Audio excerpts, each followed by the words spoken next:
Boa noite, seja bem-vindo ao programa que lhe mantém sempre atualizado sobre as atividades desenvolvidas pela Assembleia Nacional. Deixe estar aí, porque o Parlamento já está no ar. A aprovação por unanimidade do projeto de resolução sobre o relatório de execução orçamental e contas da Assembleia Nacional referente ao exercício económico de 2016 foi um dos pontos marcantes da 9ª reunião plenária ordinária da Assembleia Nacional. O documento, que se fez acompanhado de um conjunto de recomendações do Tribunal de Contas, foi apresentado aos deputados pelo secretário-geral da Assembleia Nacional, Pedro Agostinho de Neri. Foram fixadas receitas e despesas num montante de 30 bilhões 504 milhões 95 mil 26 kwanzas 78 cêntimos. Após a negociação com o Executivo e tendo em atenção a escassez de recursos existentes, foi disponibilizado no Sistema Integrado de Gestão Financeira do Ministério das Finanças um montante de receitas e despesas de 21 bilhões 797 milhões 391 mil 387 kwanzas. Com os recursos disponibilizados pelo Tesouro Nacional, realizou-se despesas no montante de 26 bilhões 204 milhões 383 mil 816 kwanzas e 97 cêntimos, tendo sido pagas despesas no valor de 26 bilhões 178 milhões 888 mil 32 kwanzas 66 cêntimos. Nas suas intervenções, os deputados constataram melhorias na execução do orçamento e conta da Assembleia Nacional do ano de 2016. Entendemos efetivamente que os recursos, de acordo com os problemas que o país viveu, não permitiram nós pagarmos as dívidas todas, sobretudo da saúde. E isso fica, como o Estado é gente de bem, a Assembleia Nacional tem que transferir esta parte para o Executivo, no sentido de considerar como uma dívida pública. E após a nossa apreciação, podemos constatar que, de facto, o relatório de execução apresenta melhorias significativas comparativamente a dos anos anteriores, quer a nível da sua própria estrutura, quer também a nível do seu conteúdo, portanto, da substância do documento em si. E sobre ele, permita-me dizer que, apesar das restrições orçamentais registadas ao longo do ano e que inviabilizaram a realização de despesas de vária ordem, registou-se, portanto, no período, um grau de realização de despesas na ordem de 96,6%, que, no nosso entender, é um indicador bastante satisfatório. Com o propósito de autorizar o titular do Poder Executivo a legislar sobre o regime jurídico da geodesia e da cartografia, os deputados da Assembleia Nacional aprovaram na generalidade a proposta de lei sobre o regime jurídico da geodesia e da cartografia. Veja. O diploma, ora aprovado, visa lançar as bases sobre a organização, funcionamento e proteção da rede geodésica nacional, os princípios e as normas a que deve obedecer a produção cartográfica no território nacional, assim como a tomada de medidas de controle administrativo sobre os produtores privados de cartografia, como nos diz o diretor do Instituto Geográfico e Cadastral de Angola, IGCA, Domingos Armando. O objetivo é fundamentalmente revogar ao atualizar o antigo diploma, que é de 1947, e também impor alguma regra no mercado, porque até agora essa atividade cartográfica, sobretudo, é exercida de uma forma, diria, tanto quanto desregrada. Portanto, assim vamos definir os métodos e as regras para a produção de cartografia, não só para empresas estatais, mas empresas privadas também. Produzimos cartografia atualizada e com base em princípios internacionalmente aceitos, ou métodos internacionalmente aceitos, nós teremos maior possibilidade de localização das diversas infraestruturas.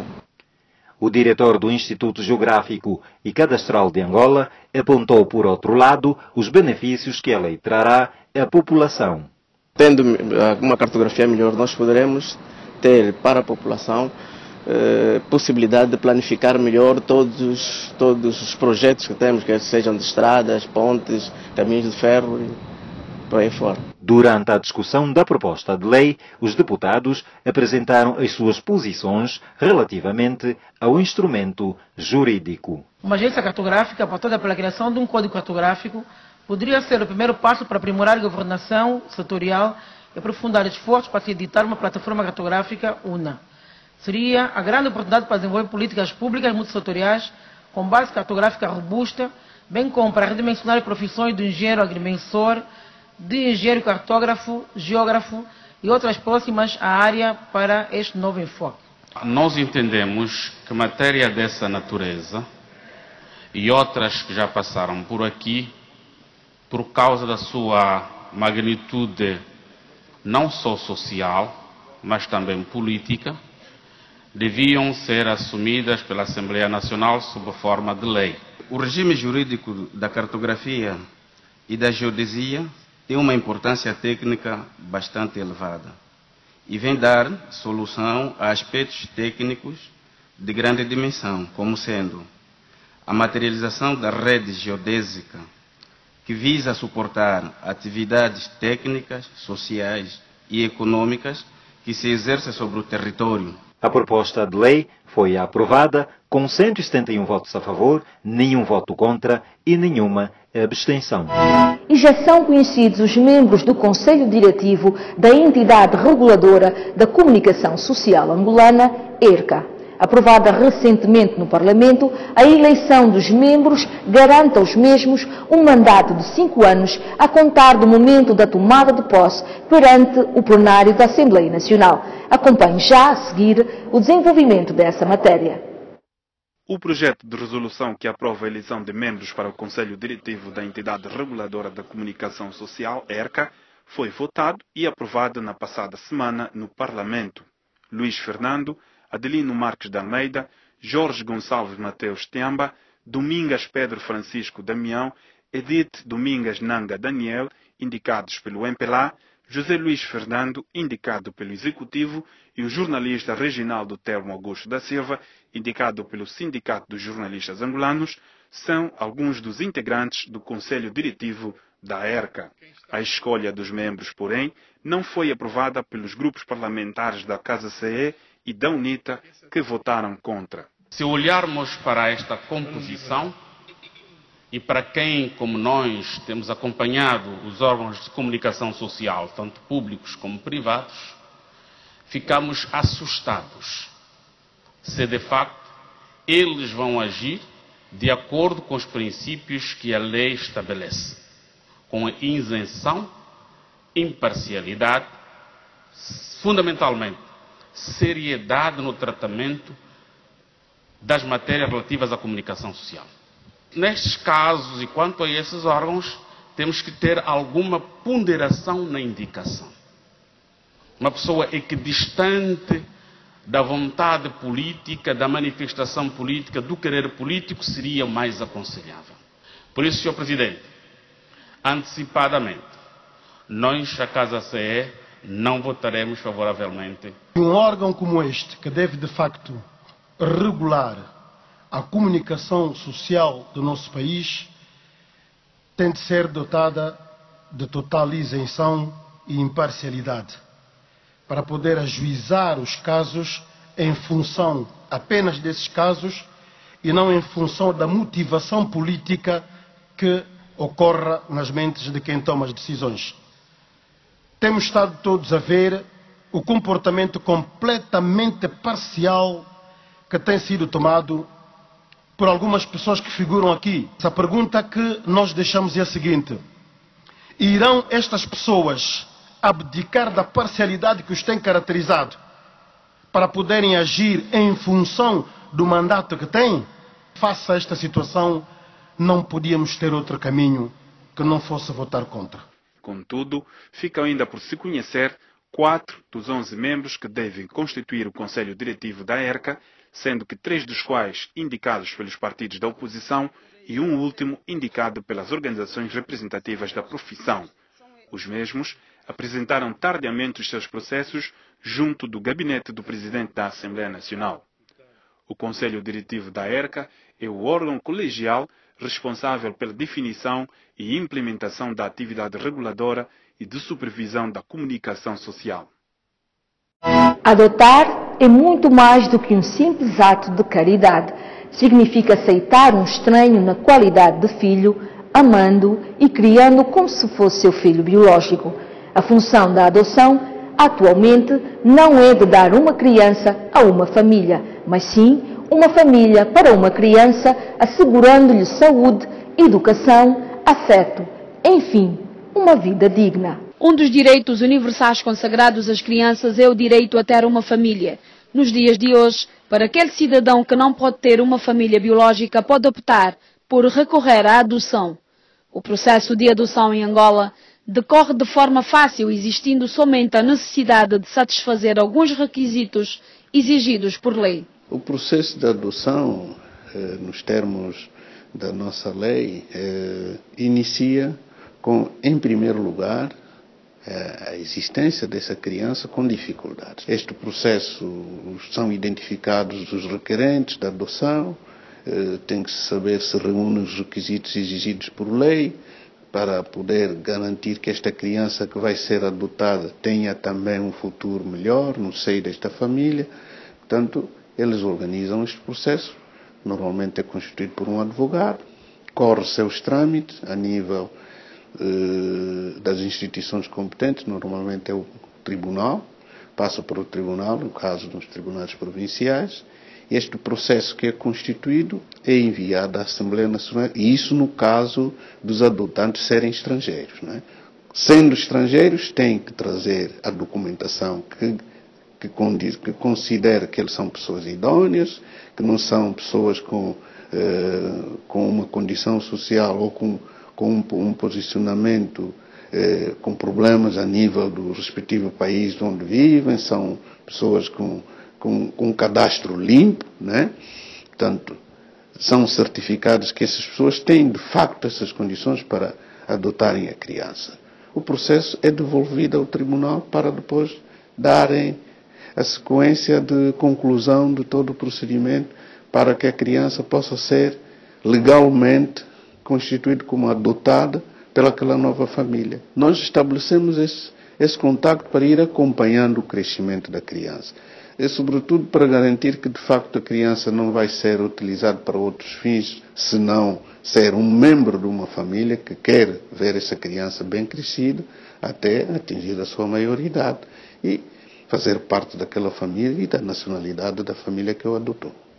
A Assembleia Nacional aprovou na sua 9ª reunião plenária ordinária os projetos de resolução sobre a dupla adoção do menor Carlos Alberto Cianival Francisco e sobre a adoção individual de Sara Elizabeth. Sendo certo que a adoção tem como implicação o corte de vínculo familiar e de nacionalidade, no caso estrangeira, convém apelar para que os constrangimentos de causa sejam como desafio de solução incluídos nos programas do governo, em que todos os cidadãos tenham envolvimento e comprometimento de cada família com posses, de poder adotar ou tutelar cada criança nesta condição, evitando assim que o aumento desta prática por famílias estrangeiras levem de nós, os nossos pequenos concidadãos, de quem ninguém adivinha o futuro, quem sabe, se tornarem os grandes cidadãos expertos nas várias áreas do saber do desenvolvimento. No capítulo da organização interna, a 9ª reunião plenária do Parlamento aprovou por unanimidade o regulamento sobre a gestão, utilização e conservação do Palácio da Assembleia Nacional e dos edifícios dos gabinetes provinciais de apoio aos deputados. Apresentado pelo secretário-geral da Assembleia Nacional, Pedro Agostinho de Neri, o regulamento sobre a gestão, utilização e conservação do Palácio da Assembleia Nacional e dos edifícios dos gabinetes provinciais de apoio aos deputados surge numa altura em que é visível uma forte aposta do país na construção de infraestruturas parlamentares. Na generalidade, o anteprojeto de regulamento tem como propósito a necessidade de se evitar a rápida degradação das instalações da Assembleia Nacional, sede dos gabinetes locais, com a consagração de normas reguladoras da sua gestão, utilização e conservação. A consagração da natureza e fim das instalações da Assembleia Nacional, a normatização do acesso, circulação, permanência e segurança nos espaços técnicos restritos e comuns. O credenciamento e acesso dos jornalistas, do público em geral, ao Palácio, aos gabinetes provinciais e as demais instalações da Assembleia Nacional. O regulamento sobre a gestão, utilização e conservação do Palácio da Assembleia Nacional e dos edifícios dos gabinetes provinciais de apoio aos deputados aplica-se a todos os utentes das instalações do Parlamento. Nós queríamos referir que outros instrumentos que possam facilitar efetivamente a gestão corrente desses edifícios também poderão ser aduzidos a partir de despachos do Sr. Presidente, avisos e circulares, matérias que não estejam efetivamente referenciadas no presente projeto de regulamento. Portanto, Sr. Presidente, penso que o que efetivamente nos levou a propor este regulamento é no intuito de vermos uma gestão mais cuidada, uma gestão mais participada, inclusive, para que essas instalações tenham tempo útil necessário de vida preconizado. Regulamento sobre a gestão, utilização e conservação da sede do Parlamento e dos edifícios dos gabinetes provinciais de apoio aos deputados foi aprovado pelo plenário da Assembleia Nacional. A Comissão Permanente da Assembleia Nacional é o tema escolhido para a rubrica A Voz do Cidadão desta semana. O repórter Ayala dos Santos foi à rua para conferir o que os nossos cidadãos sabem sobre o assunto. Confira.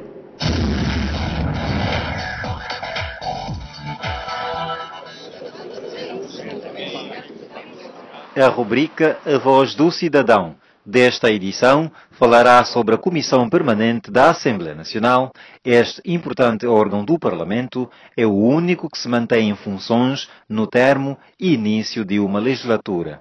E o cidadão, será que sabe o que é a Comissão Permanente da Assembleia Nacional e qual é o seu papel? Só sei que funciona do modo representativo, né, do povo.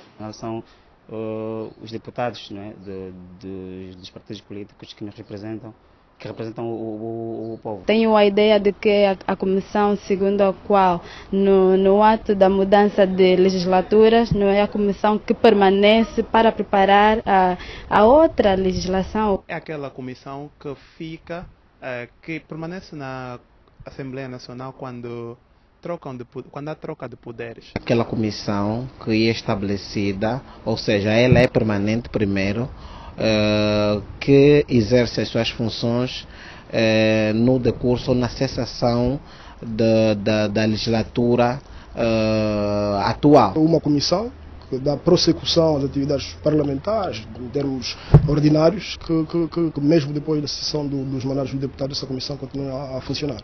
Para melhor compreendermos o que é a Comissão Permanente e qual a sua função no Parlamento, convidamos o deputado Virgílio Tiova, da primeira Comissão dos Assuntos Constitucionais e Jurídicos da Assembleia Nacional, que vai nos falar sobre o assunto. A Comissão Permanente da Assembleia Nacional é um dos 4 órgãos do Parlamento angolano. Além do plenário, que é o primeiro órgão, há um segundo órgão, que é o presidente, há um terceiro órgão, que é a mesa da Assembleia Nacional, e depois temos um quarto órgão, que é a Comissão Permanente. Portanto, digamos assim, esses 4 órgãos é que compõem o Parlamento angolano. Portanto, a Comissão Permanente é um dos 4 órgãos do Parlamento angolano, da Assembleia Nacional. Ela é constituída nos termos da Constituição e também nos termos do regimento da Assembleia Nacional. E é composta pelo Presidente da Assembleia Nacional, que é ele que preside a Comissão Permanente. Depois integram a Comissão Permanente os 4 vice-presidentes da Assembleia Nacional, integram os 4 secretários de mesa da Assembleia Nacional, depois integra os presidentes dos grupos parlamentares, integra o presidente do Conselho de Administração da Assembleia Nacional, não é? Depois integram os presidentes das comissões de trabalho especializadas da Assembleia Nacional, que também são 10, e depois há 12 deputados que são eleitos para a Comissão Permanente nos termos do que o regimento estabelece, ou seja, nos termos da proporção em que cada partido político ou coligação de partido político está representado na Assembleia Nacional. Quando termina uma legislatura, não é? Agora, por exemplo, vamos terminar esta é a 3ª legislatura, e essa Comissão Permanente vai estar em funcionamento durante o período em que o plenário e a Assembleia Nacional estiver inativa, uma vez que agora vamos, a partir do dia 15, encerra não só o mandato, mas também o ano parlamentar. Aí, nesse caso, é a Comissão Permanente que cuida de todos os assuntos correntes digamos, prenderem a atenção da Assembleia Nacional. Também nos casos em que, por exemplo, neste ano eleitoral, é a Comissão Permanente que vai, enfim, cuidar dos assuntos correntes da Assembleia Nacional até a tomada de posse do novo Parlamento. Agora, quando tomar posse o novo Parlamento, também a seguir é constituída a Comissão Permanente. E ao constituir-se, quer dizer, é o único órgão que nunca cessa, na verdade. Porque no dia que cessa, é eleito uma nova Comissão Permanente na legislatura seguinte, em função dos resultados eleitorais. E, portanto, digamos que esse é o único órgão permanente. Desde que o Estado é democrático e de direito e tem um Parlamento com a sua comissão, essa comissão trabalha ininterruptamente.